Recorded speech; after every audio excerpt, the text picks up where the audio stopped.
Hey, what's up, guys? Today we have a controversial subject that I'm going to touch on, and it's something that both sides of the fence have got strong feelings on.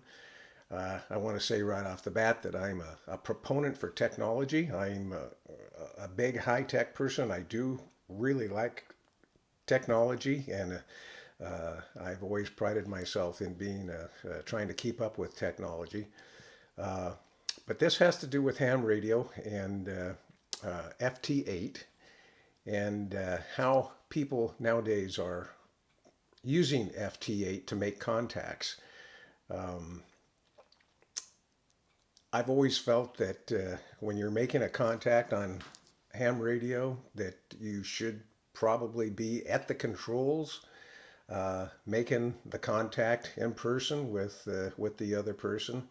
Uh, Within the last few years, maybe 5 years, 6 years now, something like that, bots have become more prevalent.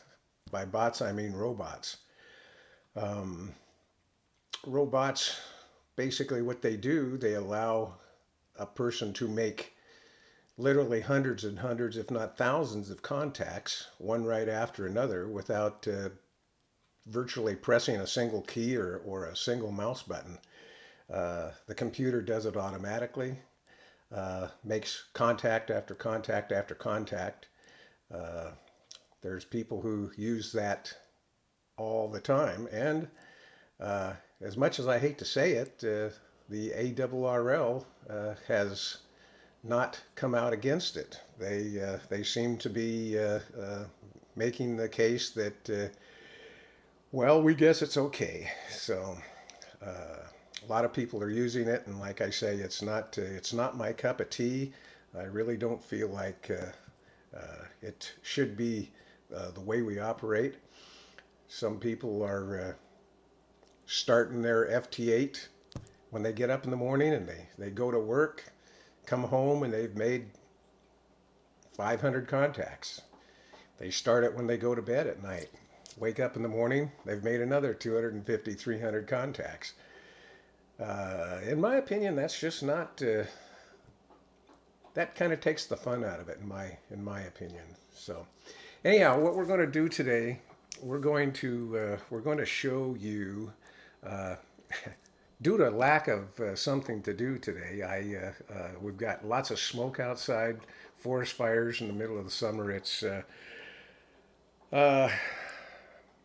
August 8th, and it's like 107 degrees outside, and it's hot and smoky. And for lack of something better to do, I thought, well, Bob, instead of continually talking against it and making your case against it, why don't you just try it, find out what it's about, and make it work? So, being the tech guy that I am, I've decided that that is what I'm going to do. So, I've downloaded a program called FT8 Helper, and I'm going to basically show you how it works, what these people are doing to make their contacts. It is technically and techie. It's kind of cool, I have to admit. It just doesn't seem right. It just seems like you're cheating when you're making all these contacts and putting them in your log and sending them away for awards, and you're not even at your radio or your computer. You're out shopping at Walmart or something. So that's my beef.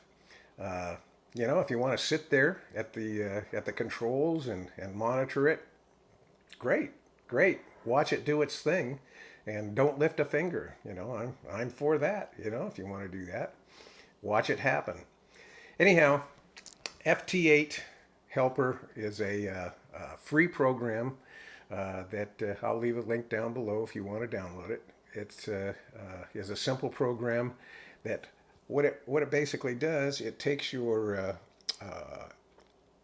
WSJTX program and it sets it up in the screen so that it controls the mouse. That's basically what this. It's a program of macros that control the mouse. And whenever the program is done making a contact, it just starts right over again and makes another contact instead of halting like regular WSJTX does after one contact. So that's basically what we're going to do. We're going to show you how this works, and we're going to step through the configuration, which is basically pretty simple, and then we're going to show you a few contacts, how contacts are made, and you can make your own mind up on whether you want to do it or not. Like I say, it's up to one's individual tastes, wants, and desires on how they operate ham radio. I guess it's legal according to the FCC, so let's see what we can do. We'll show you the ins and outs of it, and make your own mind up. Here we go. Okay, guys, as promised, here we go. We're going to show you how FT8 Helper, the robot, works. So the first thing we're going to do, we're going to get QRZ going. I've already got QRZ going here. I'm logged in with my my call sign and password, and basically what's going to happen is FT8 Helper is going to populate QRZ and show us all of the contacts we make. It'll show each call sign as it comes in. So that's a nice little added feature. So basically, what we're going to do here, we're going to get. This is how I do it. I get Ham Radio Deluxe going first of all, and we're going to bring that up, and there it goes. And we're going to connect to my FT2000, and we're going to make sure that it brings up the logbook, because that's what I use for FT8 contacts, is my Ham Radio Deluxe logbook. So we're going to go connect, and there we go there, and the logbook is coming up. Okay, and basically what we're going to do, we're going to reduce that, get it out of the way. It's up and running now. And the next thing we're going to do is we're going to bring up, let's see, might as well reduce this to, keep it out of the way. Next thing we're going to do is start WSJT alert, JT alert. And that should start everything running.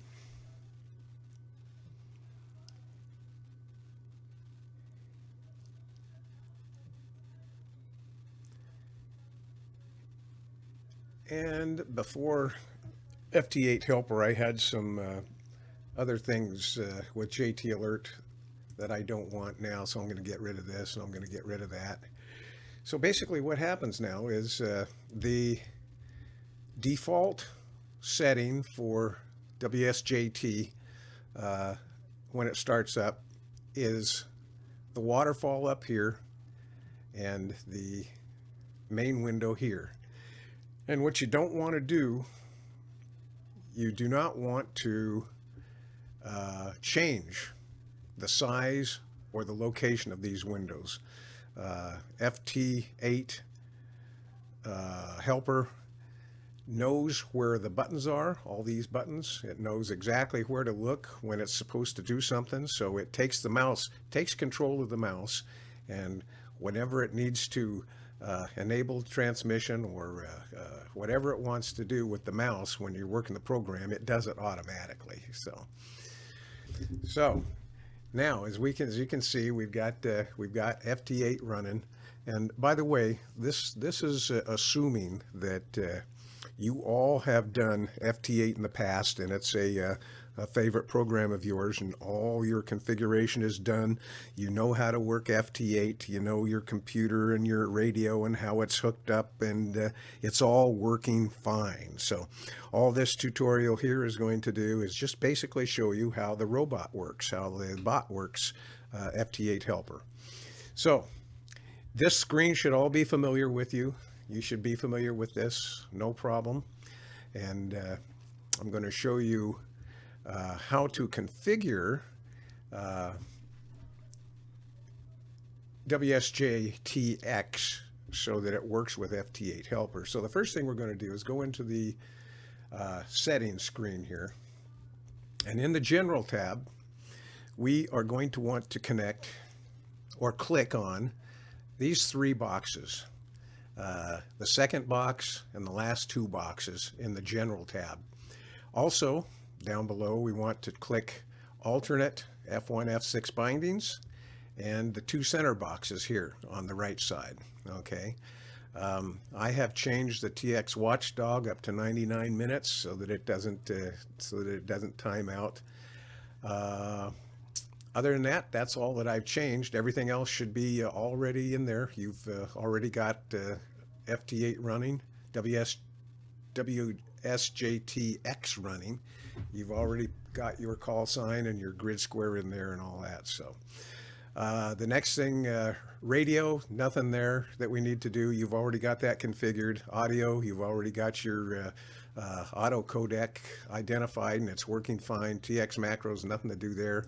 Reporting, no boxes checked here. We're going to be reporting elsewhere. The other program does it. So typically you would have this checked, and for this particular piece of software, FT8 helper, all this is unchecked. Frequencies, nothing there.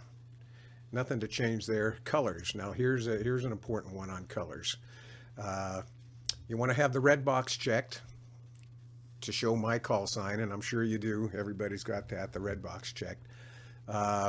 You can check a few others if you want, but the main ones that you want to check are the new call and the new call on band, particularly the new call on band. Those are the key ones. I stumbled a little bit and didn't have those checked when I was first using the program, and I was stumbling a little bit until I figured out I needed to check new call on band, and that got me over my speed bump. And then I, after the fact, decided to check this one as well. And then, of course, the green button or the green bar, check that one. So those are the ones you want to have checked. Green, blue for sure. This one if you want. This one if you want. And of course, the red one. My call-in message. So that's it as far as configuration goes for WSJTX. Now we're going to start FT8 helper. So here we go. Gonna double click on that, and in the edit configuration page, when you very first start it up, you're going to be blank. And you're going to want to go into the edit configuration page, and you're going to want to put your call in here, your grid square, and your location. And this is what I have mine set up for right now. It can vary, but this right now seems to be successful for me. So 02800 6422 minus 24, minimum signal level accepted, minus 24. You can change that if that's too low. If you're never getting minus 24s, never making contact with them, then bring it up to minus 18 or something like that. Maximum number of CQs sent before sleep.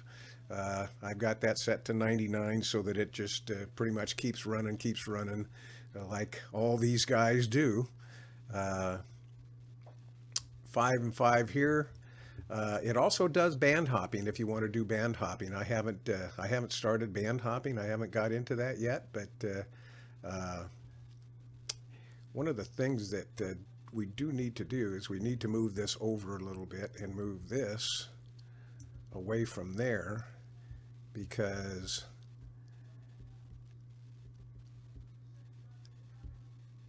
we can't have any interference in the boxes with the mouse. The mouse needs to know where they go. So This main box, this box, and the FT8 helper all needs to be separate and not overlapping in any window. Okay, so basically this is the configuration, and like I said, band hopping, you can set that up if you want. If you want to have it hop to different FT8 frequencies on different bands, I'm not going to go through that now, and I haven't experimented with that as of yet. I'm just, a day into this, so I have not gotten into that, and I don't think that I will, but that is beside the point. Anyhow, we're good to go there, so here we go. So FT8 helper is started in high resolution mode. Now, when we start checking boxes here, I'll explain what these do. Auto frequency, if you check this box, what that does, it searches the band for a clear frequency, for a clear spot.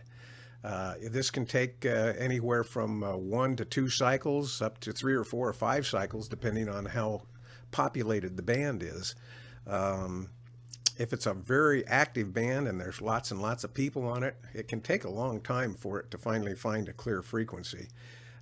If you're on a band that doesn't have much activity, it only takes 1 or 2 cycles to find a clear spot. Right now, I'm not going to activate it. I'm going to find myself my own clear frequency. And let's see here. It looks like on 20 meters, around 1800 is good. So I'm going to hold down the control, and I'm going to click right here, and I'm going to put the red transmit and the green receive bar right at 1800. Okay, looks pretty clear there. So we're not checking auto frequency right now. The next thing we're going to do is, if you see over here TX even, I'm also going to click even here to match with that, and I'm not sure if that's a big deal or not. I just am doing it because it sounds logical. And the next thing I'm going to do is I'm going to check this box right here, this center box. And what this does, this goes between this mode and this mode. So start CQ means it's going to continually call CQ, CQ, CQ until it gets an answer from somebody out there, which you guys are all familiar with. You know how CQ works, and you're fully familiar with that. This one, start SP, S means search, and P means pounce. So it's start the search and pounce mode. And what this does, this goes out to the people who are calling CQ, and it grabs one of those guys that, according to your criteria, is a good signal, and it grabs one of those guys and it makes an attempt to make a contact with him. So what we're going to do, we're going to start off by doing the search and pounce mode, and you'll see how this works. So here we go. Starting, now that clears everything, clears the screen up to the left, and starts anew. Everything's starting anew. And right away, it has started to it. It's attempting to make a contact with Whiskey Baker 6, Whiskey Uniform Whiskey. And we need to click, I need to mention also, we need to click QRZ.com so it propagates the QRZ page over on the right hand corner. So I keep forgetting to do that initially, and I always wonder why it doesn't propagate. So now it says QSO broken with WB6 WUW, no answer. So he didn't answer. The program noticed that, and it's continuing on. Now it's trying again to go with, well, let's get rid of this one since it brought up its own QRZ.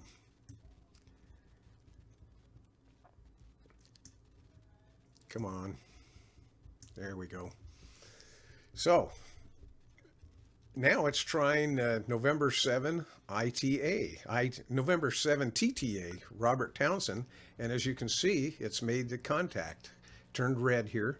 And we've already on our third box down here, TX3, and it's making the automatic contact.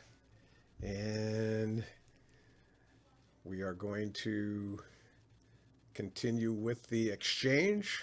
We're receiving. Okay. Now we have gone down to TX5. And here you go. Success. QSO logged. It's logged in my Ham Radio Deluxe logbook.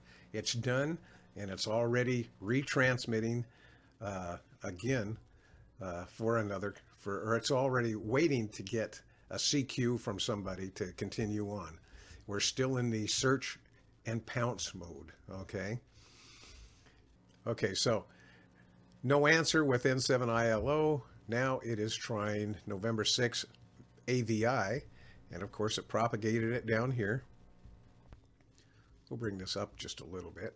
It doesn't want to go up. There we go.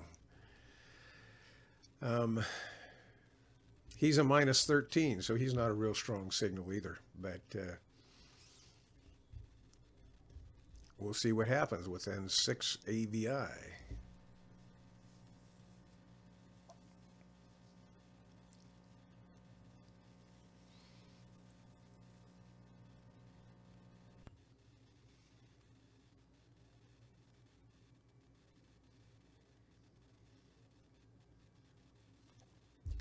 So as you can see here, we are on the third attempt. Oh, okay, here we go.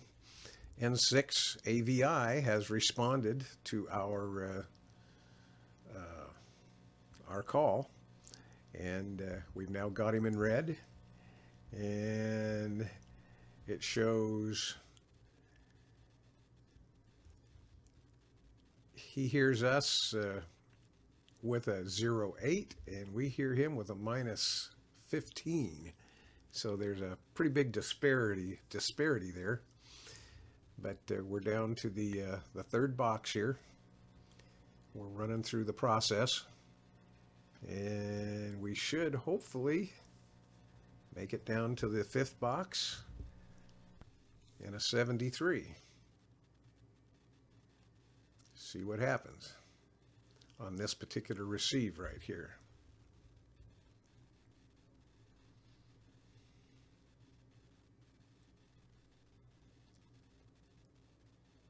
There we go. Fourth box down, and this is going to be a QSO logged. QSO logged N6 AVI. It's a done deal. So basically that's how that works.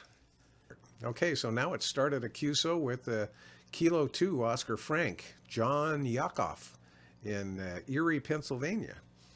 And he has a signal of -8 below the noise floor.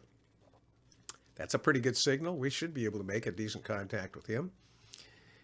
And let's see what happens. There we go. And we have another, let's see, AVI. Yeah. Okay, we're good. We're down to the third box here. And if you do notice, I'm sure you've noticed by now, it skips every other box. It is on the fast mode. It doesn't go through every single box that a lot of times people do when they're doing it manually. It just does the necessary stuff. And here we are, fourth box. It's a done deal. We'll be getting a logged QSO, K2OF. It's logged in, and there's another contact made. So still, I've only made it from the bread aisle to the milk aisle, and we've already made 2 or 3 contacts while I've been to Walmart. Now I'm going to head over and I'm going to pick up a drill bit and a tape measure in the hardware department, and we'll see how many contacts we make. So here we go. Now we've got a Japan station that has popped in here. The program has automatically decided it wants to talk to Japan, -15, and They're calling CQDX, so of course we are DX for them. We're over the 2,000 mile limit. And we may or may not get a response from them. We'll see. Nothing on that one. Okay. Now, what it says here, JI7VNJ has replied to others. So he evidently saw a signal that was stronger and better than ours. So he decided to go ahead and make the contact with somebody else. And that's what it says, replies to others. Okay, so now it's gone back to looking for November 6th, Frank Baker Larry in Granada Hills, California. And he's a -14. We'll see what happens here. But as you see here, we're number 5 of 5 now. It's gone through 5 contacts. And as soon as it's done with this one, it's going to switch over to the CQ mode. And it's going to start calling CQ. Okay. Now we whipped over to the CQ mode. It says here, mode stopped, CQ mode started, right here. And you can see over here, now we've got the green run under the CQ mode. So our next transmission will be a CQ.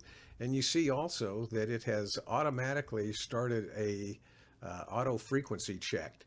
So it's saying right now, start calculating free frequency. So again, if I was at Walmart, this is a good thing. You know, it's going to find a free frequency on the band to start its CQing on. So it's going to go through 2 or 3 cycles at least to get an idea where the signals are, and then it's going to pick an open spot. So we are still calculating free frequency because this box is checked, and we're just going to let it run there.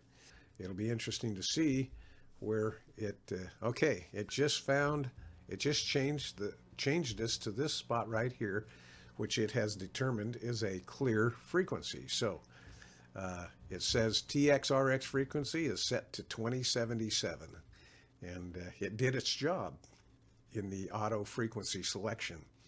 Now its next process, it's going to start calling CQ.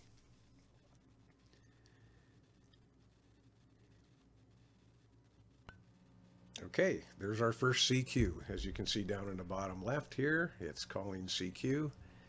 And we'll see if we'll make a contact or two in the CQ mode, and then we'll wrap it up.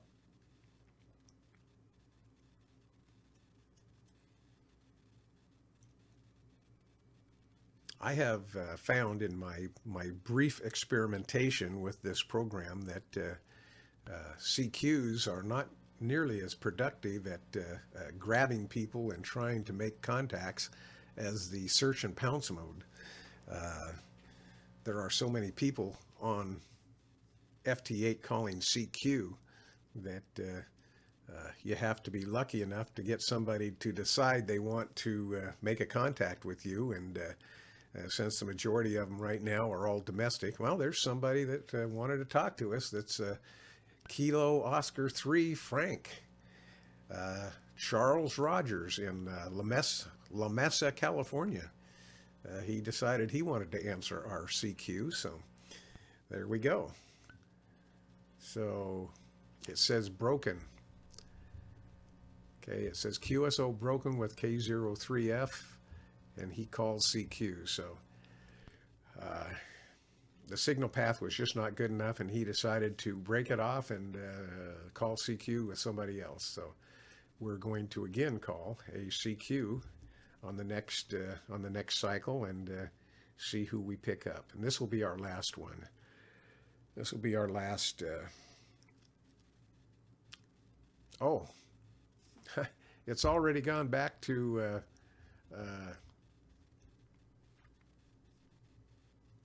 Search and pounce. The CQ has already gone back to search and pounce. So there you go, guys. That's a full meal deal explanation and video and demonstration of what a robot or a bot is all about on FT8. And like I say, I'll leave a link below for you to download FT8 Helper if that's what you feel that you want to do. And have a good one. 73s, and we'll catch you in the next video. You make me